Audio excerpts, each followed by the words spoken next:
જીવ લાખો જન્મોથી કર્મોના ઢગલા કરતા કરતા માં નવી કરતા કરતા આપણે આટલા બધા આયા છીએ અને એટલા બધા આપણા કર્મોના સંચિત કર્મોના ઢગલા પડ્યા છે અને કર્મ દરેકને ભોગવવું પડે છે.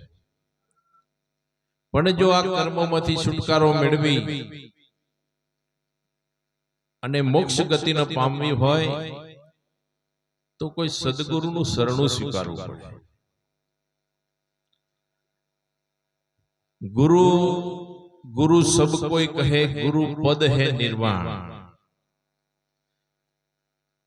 પૂરા પદને પામશે હોય આદુની ઓળખાણ. ગુરુ ગુરુ બધા કરે છે પણ ગુરુનું પદ છે ને નિર્વાણ પદ છે. એ તર અને તારી દેવી. પણ આપણે ગુરુને પણ આ ચોપડાની દ્રષ્ટિથી જોઈશું તો ચોપડા સિવાય બીજું કઈ દેખાશે નહીં. પણ આપણને સદગુરુએ દિવ્ય દ્રષ્ટિ પ્રદાન કરી છે. આપણે આ દિવ્ય દ્રષ્ટિથી કદી જોવા માટે પ્રયત્ન કર્યો નથી.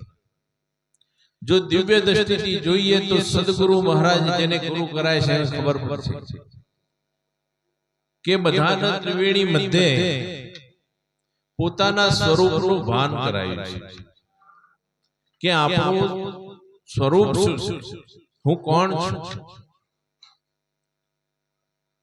તો એ સ્વરૂપ સબ ગટ મેરા સાઈયા, કોઈ ગટ ખાલી નહીં, બલિહારી વો ગટ કી જાગટ પ્રગટ હોય. બધા જ ગટની અંદર એ સ્વરૂપે વાલો બિરાજમાન છે. ભજનો બધા એ જ ગતિના ગવાયા. નાભી કમલ સે ચલી મેરી દોર, સુન શિખર ગઢ હુઆ ગન ગોર દોર લગ રહી. પણ આ વાતો છે જેણી મોટા કોડા કોઈના કર લોડો કાપુ શેણી. એમ આ ભક્તિની વાત એ બહુ ઝીણી વાત છે. હમણાં લવજીરામ મહારાજે કેવો શબ્દનો ઉકેલ કાઢ્યો. આ ગાવા વાળાને ખબર નહીં હોય અને એમ કે આપણે તો ગાળો કહીએ છીએ પણ શું ગવાય છે શું? એટલે શબ્દનો ભેદ કોઈ સંત બતાવે, શબ્દનો તોલ કોઈ સંત કરી બતાવે. આ કોકરીનો કૂચો એવું આપણે બધું ચાલ્યું જાય છે પણ એમાંથી કોઈ સંતના શરણે જઈએ તો સાચી દિશા મળી જાય અને જેને દિશા મળે એની દશા બદલાઈ જાય. એટલે સંતો ગુરુ મહારાજ આપણને બધાને નિત્ય સ્વરૂપ સાચા સ્વરૂપનું જ્ઞાન કરાયું છે. આપણને ત્રિવેણીમાં આપણા સૂક્ષ્મ સ્વરૂપનું જ્ઞાન કરાયું છે અને જ્યારે પંજો શિર ઉપર ધર્યો ને એ વખત આપણા સ્વયં સ્વરૂપનું ધ્યાન કે હું કોણ છું, હું કેવો છું, ક્યાંથી આવ્યો છું, મારે ક્યાં જવું છે એનો ભેદ બતાવી જાય. પણ ગુરુજીના વચનો આપણને વાલા નથી લાગતા. કેમ કે આપણને પ્રીત નથી. સદગુરુના વચનથી પ્રીત નથી, પ્રેમ નથી. બિના પ્રેમ રીજે નહીં નંદ કિશોર. ભગવાન પણ પ્રેમ વગર રીતશે નહીં.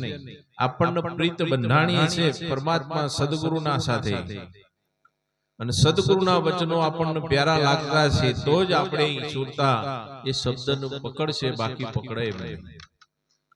આ માયાનો પ્રસાર એટલો છે, માયા એટલી બધી પસરી રહી છે કે ભૂખે મારું ભય હુવારું તનની પાડી દઉં ખાલ, તેથી એ ના છોડે તો પછી કરી દઉં ન્યાલ.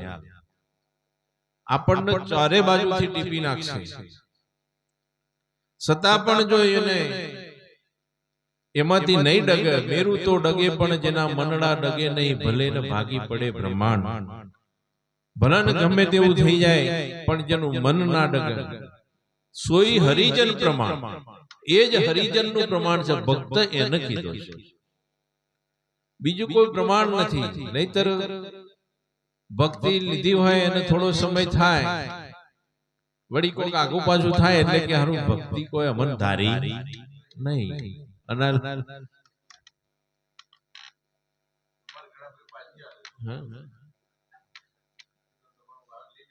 હાર્યું પાછું લઈ લે. વિશ્વા વિનાની વેલી તું સિદ્ધ થઈ તી ચેલી, લાય મારો મંત્ર ને લે તારી હથેલી.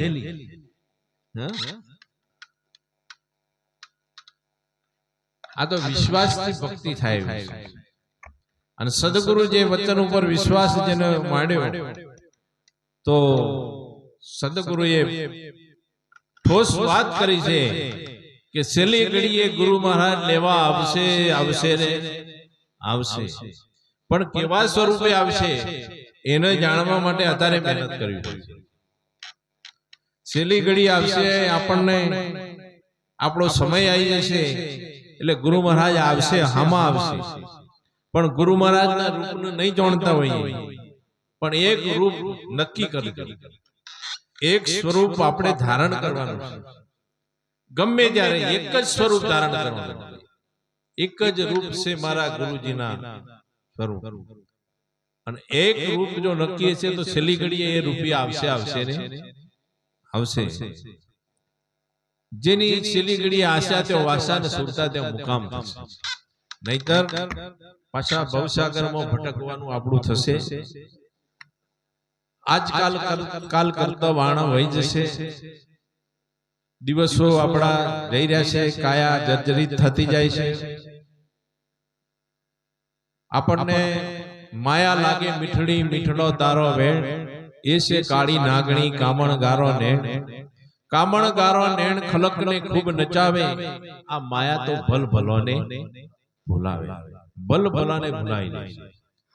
શું ભૂલાવે? ભક્તિનો માર્ગ ભૂલાઈ. જે ઘેર જવું છે ને ઘર ભૂલાય એના આઈ રાખે તો પછી વળી વળીને આપણે લખ 84 ના ચક્કરમાં ફરતા થઈ જાય છે. આગળના સંતોના ઇતિહાસ પુરાવા એટલા માટે લેવાના છે કે એમને તકલીફો પડી છે, પણ છેલ્લી ઘડીએ તો ભગવાન આયા છે ને આયા છે. તો એ પુરાવો આપણે પણ લેવાનો છે કે આપણે તકલીફો પડશે, જે થવું એ થાય. ધાર્યું ધણીનું ઉંદર કાપે કરંડિયો, સાપ ઉંદર ને ખાય, ઉદ્ધમ કરતો અવળું પડે તો ધાર્યું ધણીનું. ધાર્યું આપણે ઉદ્ધમ કર્યા કરવાનું, પછી માલિકને જેમ ધાર્યું એમ. આ નાવડીના જેમ અર્જુનને એના રથના સારથી કૃષ્ણ ભગવાનને બનાયા હતા તો મહાભારતનું યુદ્ધ જીતી ગયા. એમ આપણે પણ સારથી ભગવાન શું બન્યા હતા? સારથી. આપણને પણ ભક્તિનો ભેદ મળશે સારથી. જો સાર ભક્તિનો સમજાશે, નહીતર આરે દુનિયામાં સારના ભાડ્યો વ્યર્થ જન્મ ગુમાયો. છેલ્લે એમ થશે કે આખી જિંદગી આમ જતરી નો કોઈ સાર આવ્યો અને જવાનું થઈ જાય.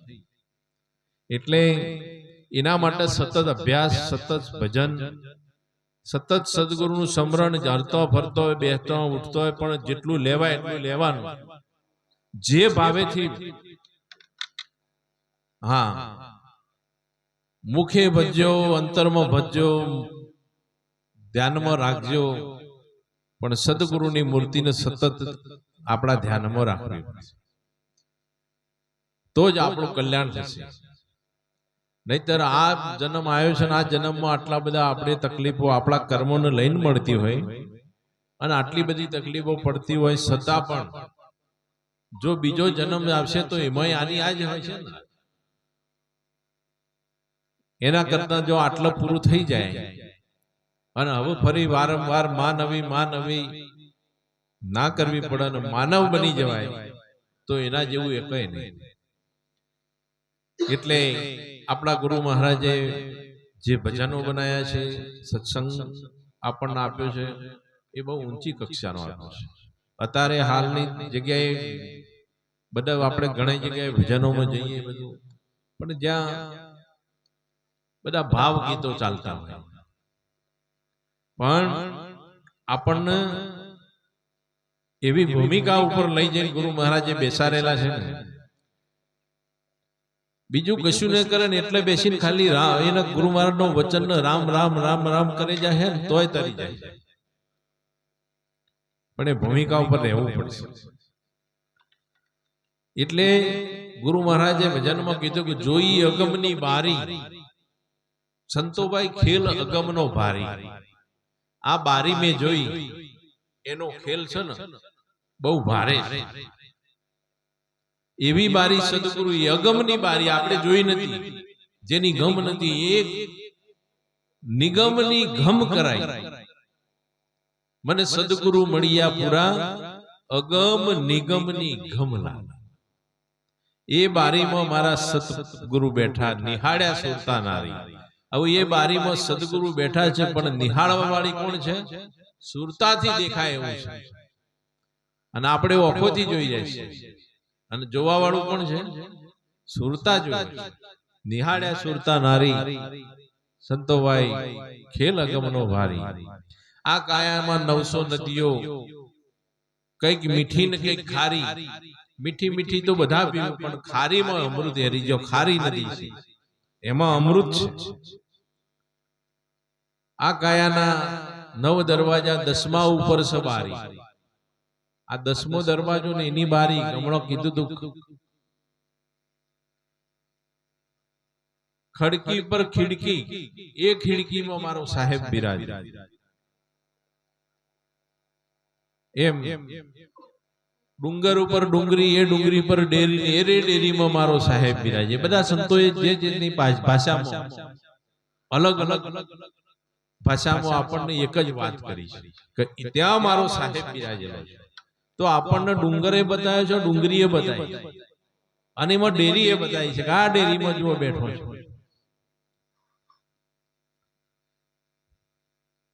દવાદશ ઓગળ કેટલો બેઠો છે? દવાદશ ઓગળ દેવળ બિરાજે, સન્મુખ છે ગિરધારી. અખંડ જ્યોત સદગુરુની જલે, તેજ છૂટે બિંબકારી. સંતોભાઈ જોઈ અગમની બારી. સદગુરુના નામનું વચનનું નૂર જરી રહ્યું છે, અખંડ નૂર જરી રહ્યું છે. હરિગુરુ સંતની સેવા કરતા લાગી અનુભવ તાળી. જો આપણી અનુભવની તાળી લાગશે, સતત સેવા. સેવા એટલે આપણે એકબીજાને મદદરૂપ થઈએ તો સેવા છે, પણ સદગુરુએ આપેલો વચનની જે ભક્તિ છે ને એની સેવા. સતત અભ્યાસ. હરિગુરુ સંતની સેવા કરતા કરતા લાગી અનુભવ તાળી. દાસ દોલત કેસે ગુરુજીના ચરણે 7મી ભૂમિકા પાડી. જો 7મી ભૂમિકા જોવી હોય તો સુરતા નિશાન ઉપર ચડી જાય અને સોન શિખરગઢ ઉપર જો એક વાર તેઓ ફેરો માર્યા હોય તો બેડો પાર. આપણને એક વખત ગુરુ મહારાજ ત્યાં પહોંચાડી દીધા છે, ત્યાં લઈ ગયા છે, પણ એક વખત સુરતા ત્યાં પહોંચી જાય અને પહોંચાડવા માટે એમને લક્ષ્યાર્થ આપ્યું છે, ને લક્ષ્યાર્થ આપણી સુરતા પકડશે તો જ આપણે ત્યાં એ ઘેર જઈ શકીએ. એટલે સતત અભ્યાસ રાખજો, પૂર્ણ વિશ્વાસ રાખજો. ઉતાવળે ઓબા પાકતા નથી. એટલે સંતો આપણને મૂળ ભૂમિકાની વાત કરી છે. હું ક્યાંથી આવ્યો છું, મારે ક્યાં જવાનું છે, એ ઘરની વાત કરેલી છે. એટલે જેને સદગુરુ ધારણ કર્યા હોય એ સદગુરુના વચન ઉપર પૂર્ણ ભરોસો અને વિશ્વાસ રાખજો. અને જેને ના ધારણ કર્યા હોય એ જલ્દીમાં જલ્દી સદગુરુ ધારણ કરજો. કેમ કે સમય આપણા જોડે થોડો છે. પંથડા હે દૂર, સૂરજ ઘેર હાલો, દોડી શકાય એટલું દોડો, પંથડો ઘણો ને દાડો છે થોડો. આપણા પાંચ દિવસ થોડો છે અને પંથ ઘણો લાંબો છે. ક્યારે સૂરજ આથમી જાય એની ખબર પડશે નહીં, અને વસ્તુ અધૂરી રહી છે. તો હવે સંતોનું સામયિક આપણે પૂજન કરાવીએ, આરતી થાળ કરી અને પછી પૂર્ણાહુતિ